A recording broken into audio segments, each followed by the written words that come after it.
আসসালামু আলাইকুম everyone, welcome back to my channel. আশা করি তোমরা সকলে খুব ভালো আছো। আর হ্যাঁ, আলহামদুলিল্লাহ আমিও ভালো আছি। সকাল সকাল ভাবছো তো এত বড় টেম্পো গাড়িগুলোতে করে কি আসছে আর আমরাই বা কেন বাইরে। আচ্ছা আচ্ছা বলছি, দাঁড়াও তোমাদের। অ্যাকচুয়ালি আমরা ভীষণই এক্সাইটেড। আমরা একটা নতুন অতিথি নিয়ে এসেছি ঘরের জন্য। ভেবেছিলাম যে ঈদের আগে এটা আসবে কিনা, টেনশনে পড়েছিলাম। তো যাই হোক, সকাল সকাল কল করে খুশির খবর, আজকেই চলে এসেছে আমাদের নতুন অতিথি। ওই জন্যে আমরা ওয়েলকাম করার জন্যই গেটের ওখানে দাঁড়িয়েছিলাম। যাই হোক, মেয়েদের কার না ভালো লাগে না বলো নিজের সংসারে জিনিস কিনতে। সত্যি কথা বলতে কি, একটু একটু করে কিনতে কিনতে কিনতে একদিন দেখবো সংসারটাকে নিজের মতো করে ভরাট করে ফেলেছি।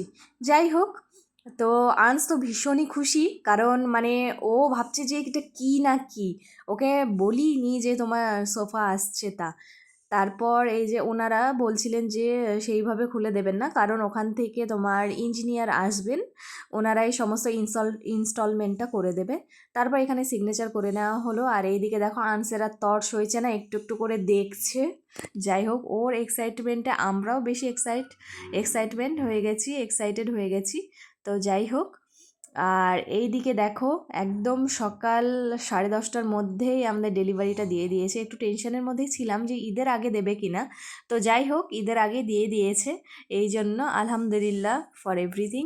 তো এইদিকে এই যে টিগনেচারগুলো করে নেওয়া হলো। তারপর বলা হলো যে 2 দিন পর আসবেন, এই হচ্ছে তারা এসে সমস্ত কিছু ঠিকঠাক করে দেবে। আর এইদিকে ও কত সুন্দর করে আনপ্যাক করছে, আর করাটা হয়ে গেছে। আর দেখো তোমার কালারটা কেমন লাগছে। কালারটা যদি মানে এমনই একটা কালার, তোমার বটল গ্রিন টাইপের কালারটা।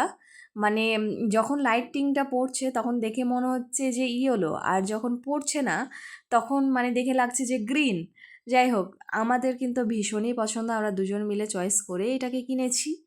আর সত্যি কথা বলতে কি, এটা গোদরেজ ইন্টেরিয়র আছে। এটা হচ্ছে সুদূর 250 কিলোমিটার থেকে এসেছে। বেশ মানে কস্টলি পড়েছে। যাই হোক, সেটা কোনো কথা না। আম, তোমাদের কেমন লাগছে অবশ্যই কমেন্ট করে জানাবে। আর আরেকটা জিনিস দেখো, কত সুন্দর না, ঘরের সঙ্গে মেজারমেন্ট হয়ে গেছে।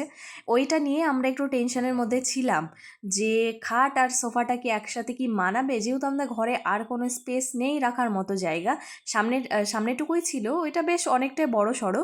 তো ওইটাতে রাখার ইচ্ছেটা ছিল। তো যাই হোক, আলহামদুলিল্লাহ ফর এভরিথিং, আবারও ওইখানটায় সুন্দরভাবে সেটিং হয়ে গেছে। আর আনস দেখো কতটা সুন্দর, ও ভীষণই খুশি, ও বলার মতো নাই। তো যাই হোক, আজকের ব্লগটা এতটাই। আমার ব্লগটা যদি ভালো লেগে থাকে অবশ্যই একটা কমেন্ট করে দিও।